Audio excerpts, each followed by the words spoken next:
Hey my dudes, it's Kaitlyn, and today we are going to be doing another Coffee with Kaitlyn. Today's topics are going to be anything and everything really that you guys asked me on my Instagram poll. I'm going to be talking about quarantine, mental health, school, productivity, anything like that, so stay tuned for some really random questions that I'm going to answer for you guys. I may be jumping from like a really serious topic to something more casual. I don't mean to downplay the seriousness of the question. I'm just going through all the questions at random and answering what I can for you guys. Just know that I do care about the seriousness of the question. Before we get started, don't forget to follow the Instagram on the screen and check out the new merch in the description. So with all of that being said, let's get into the video. So the first question is, what activities am I doing during quarantine? Like, what are my hobbies and stuff? So basically, I usually just study, but since I have a couple weeks until my new classes, I've been practicing my ukulele, I've been painting with my gouache paints, I've been trying to work on some art journals for my art journal account, and also have been trying to get a lot of things done that I haven't done. My favorite hobby right now is probably playing the ukulele because it takes my mind off of everything and it makes me feel like really cool that I can play an instrument. Do you know what I mean? Also, I do have my coffee, by the way. Grab yours if you want to. So I've also been taking some Skillshare classes. I took one recently on using gouache and watercolor paints, and that was really cool. I'm going to do one on a 100-day project, and Skillshare classes just really get me going. So I've been taking a couple of those, and I find them really, really great. The next question is, how are you keeping up with your mental health right now? I feel like mine is suffering. So my mental health has suffered a little with quarantine too.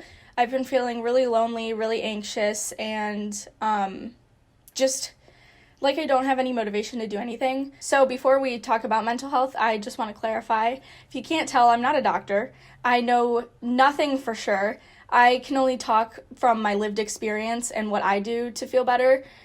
Please take what I say with a grain of salt because everyone's different with their mental health. Things work differently for different people. I cannot give you guys any solid advice that will for sure help you, but I want you guys to know that, like, by opening this discussion that you're not alone. That is the main goal of mine. I can't really cure you. I can't give you medical advice, but I'm going to tell you what works for me. So what I'm trying to do is I'm trying to keep track of how my mental health is doing because it can be really easy to just focus on the negative or just focus on the positive and ignore what's really going on. So daily journaling really helps me keep track of how I'm feeling every day, especially since we're in quarantine. This is a perfect time to literally just journal about your internal state and how you feel and what's going on in your head at different points in the day. You could always journal and, journal every time you feel something significant throughout the day and write, like 2 or 3 sentences, and that'll help you keep track of it. The start is figuring out how you're feeling and how often you're feeling that way. A tip that I got from my psychiatrist for last summer that I'm using this summer is getting sunlight as quick as I can in the beginning of the day. So right when I wake up, I try to go outside and drink my coffee or, sit in my kitchen where there's a ton of light. Sunlight really personally helps me feel better, so it's good to get some sunlight, especially if you stay cooped up inside all day. Go for a morning walk, a morning jog, a morning bike ride, or just sit on your porch and soak up some of the sun. That always really helps me, and that's what's been helping ground me for the day and get me started on a good foot. And sometimes, when thoughts are really intrusive, I've been trying to distract myself, and that's one of the best things that I can do. I'm going to talk more about that later, but distracting yourself when things are really, really rough, you can't do that forever, but if you can't really cope with the emotions in the moment, then find a good way to distract yourself, whether that's hand lettering or doing something that you love, like a hobby or anything like that. What I've been doing to feel less lonely is I've been trying to FaceTime my friends more. I'm writing letters with one of my friends who lives in California, and I'm trying to see my family more often. They live in the house with me, but I tend to just isolate myself in my room. And lately I've been trying to, have meals with them instead of eating in my room, talk to them more, discuss things with them, and it's actually been helping a lot. Okay, so the next question is how to explain to your professors mental health issues and ask for extra time. The thing is, your university should have stuff in place to where you do not need to go directly to your professor at first. There's no reason that your professor should need to know your personal information. not like on your behalf, but they shouldn't have to ask you what you're suffering with or how hard things are for you.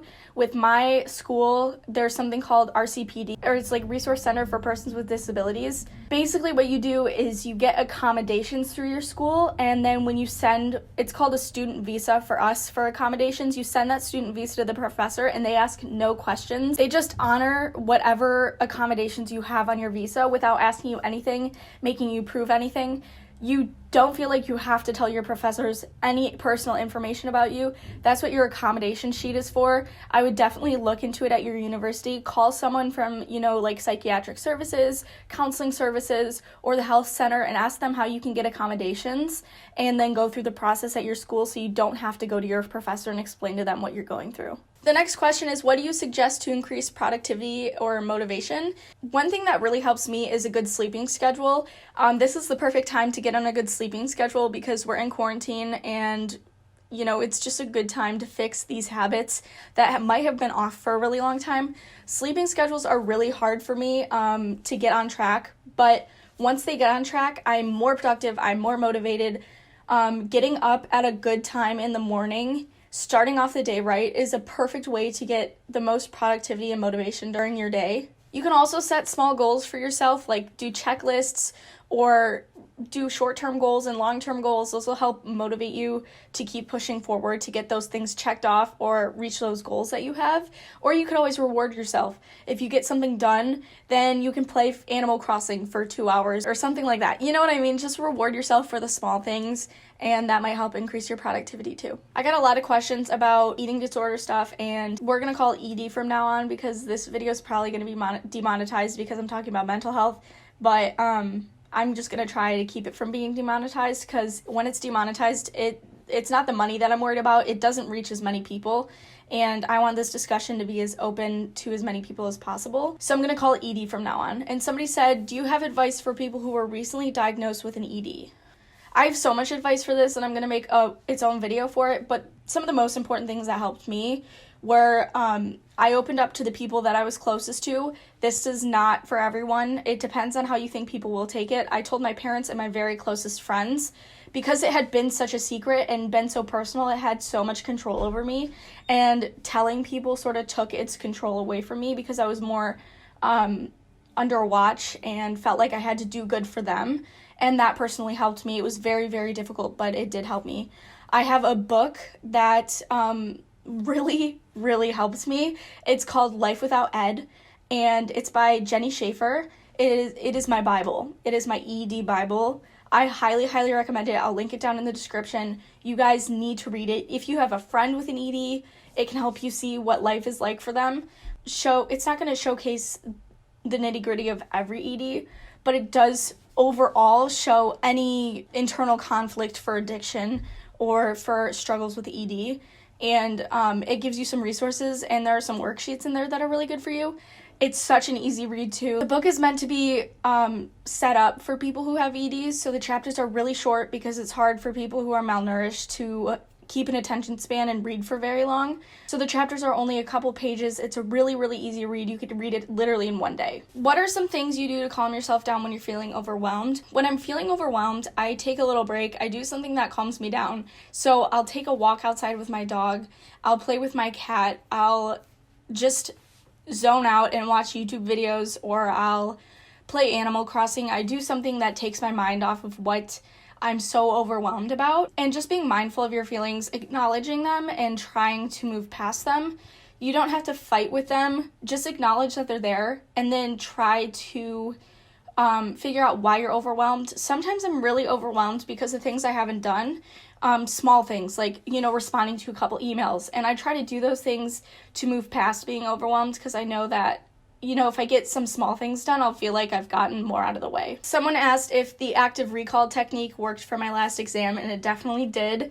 I got over 90% on that exam, and the active recall technique made it so that I took the exam so much quicker. I took it in 30 minutes, and I had an hour and a half to do it, and I felt really, really confident about it, so I highly recommend active recall. Are all your days productive, and how do you deal with the ones that aren't? So no, not a lot of my days are not productive.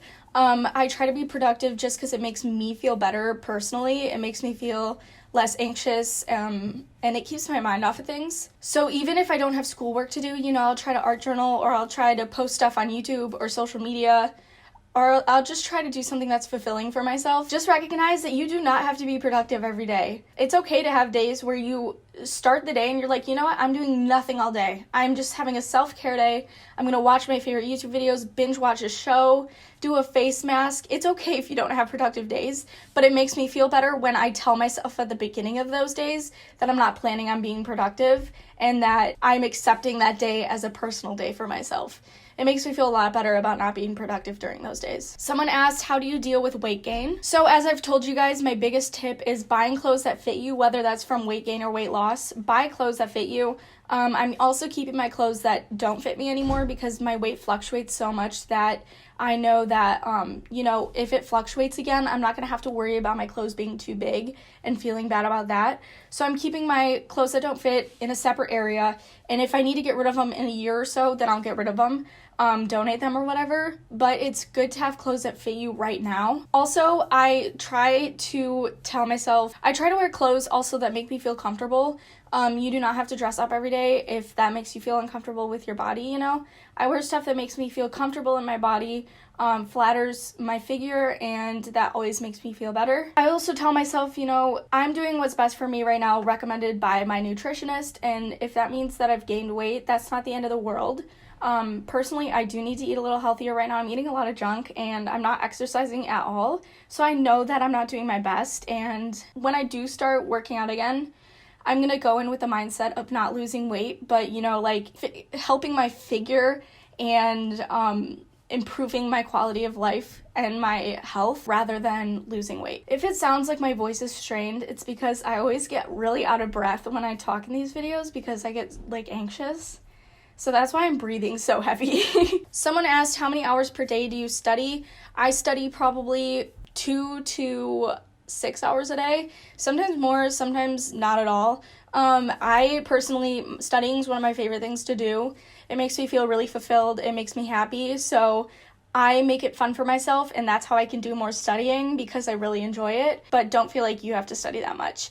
Even if you set a goal to study 1 hour a day, that's a lot more than, not studying at all and then cramming for 20 hours before the exam. Someone said staying positive, but I'm assuming they're asking how to stay positive. So I learned that there's this thing called learned helplessness that I've had before. It's where you feel like the world is out to get you, nothing will go right. When something is coming up, you're like, oh, something horrible is gonna happen. If something good happens to you, you're like, oh, what bad is gonna happen to equal this out? That's learned helplessness. I recommend looking up learned helplessness. There's also the opposite of learned helplessness, which is learned optimism or something. I don't really remember, but I now have learned optimism and I accidentally did it. Basically, what I tell myself anytime things go wrong or things get hard is I tell myself it'll work out, it'll be okay. I literally repeat those things in my head like self-affirmations, and it's rewired my brain from immediately going to negatives to immediately going to thinking that it'll work out or going to solutions to how I can fix it. So definitely look into learned helplessness, because if you have learned helplessness, you might not even know, but it's a bad mindset to have and it's going to keep you in a negative place. Is Apollo an ESA? If he is, I'd love a video about ESAs. So if you guys don't know, an ESA is an emotional support animal. Apollo, my cat, is an emotional support animal. Just know that if you get an ESA, I was really anxious about it at first, and it gave me a little more anxiety at first, but once he warmed up to me, he now comforts me whenever I'm sad. He's there for me when I'm lonely. And just keep in mind that no matter where you live, you're going to have to fill out paperwork. You might not be able to live there, and you might have to pay extra money for having pets. That's just how it is having an ESA, so keep those things in mind. How has the iPad been for school? I'm thinking about getting one for the fall. I'm going to do a whole video on how my first semester with my iPad has been, but it is literally my favorite thing in the world. I absolutely love it, and I highly recommend it. How has your productivity changed since quarantine? I definitely have been way less productive since quarantine because being at school made me, more accountable for going to class or attending lectures and made me just have an on mode during the day. I've been a little less productive, but that's totally okay. Don't feel like you have to be super productive during this time. We're going through a really, really hard time that, like, people haven't, we've never experienced this, so don't feel like you have to be productive. But if you want to be more productive, then start a habit tracker, start listing some short-term and long-term goals, make a vision board, try to get yourself started, because the best time to start is literally right now. How is your relationship with food? I'm overweight and cannot control myself sometimes. Any advice? I'm not going to give too much advice on this because you definitely need to consult a nutritionist or a dietitian. They will definitely help you with this. My relationship with food personally is not very good. I don't make the best choices with food right now. I sort of am being really impulsive. I can tend to be impulsive. So I'm trying to do intuitive eating, really listening to my body. I used to not have hunger cues. Like, my body used to not tell me when I was hungry because I would restrict so much.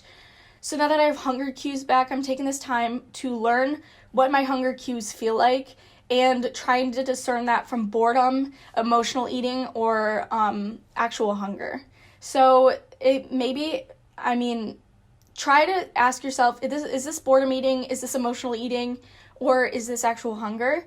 It's really difficult, and it's not going to solve everything. A nutritionist or dietitian could definitely help you, but definitely work on your relationship with food. Try to find a love with it. I'm doing the same thing right now, so you're not alone. What do you do when you feel sleepy and tired of studying, but your study break just ended? If you're still feeling tired and sleepy after your study break, first try to drink coffee. If that doesn't help, then you might be burnt out. When I get like this, I'm definitely burnt out, and I need to take like a full day off to re-get into the mode.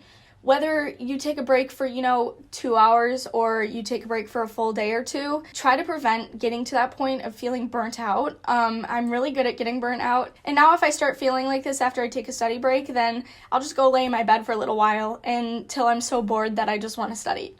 The last question, are you taking summer classes? I'm taking Fundamental Genetics, which is the most failed class in my major, and I'm taking Physiology for Pre-Health Professionals. So 2 very hard summer classes, but I'm really excited to take them. And so I'll still have study with me's and vlogs and stuff for you guys this summer, and I'm really excited about it. Okay guys, that is it for this video. I'm sorry if I didn't get to your questions, but I'm going to try to do these a couple times a month so I can just connect with you guys on a deeper level and chit chat with you guys. This video is not going to be monetized, so if you can, leave a like, leave a comment, and, support this video. Hopefully it is monetized. But if it's demonetized, it's not going to reach as many people, which is really sad. That just happens with mental health videos. As always, I love you guys with all of my heart, and I appreciate you so much, and I will see you very soon in another video. Peace out, guys.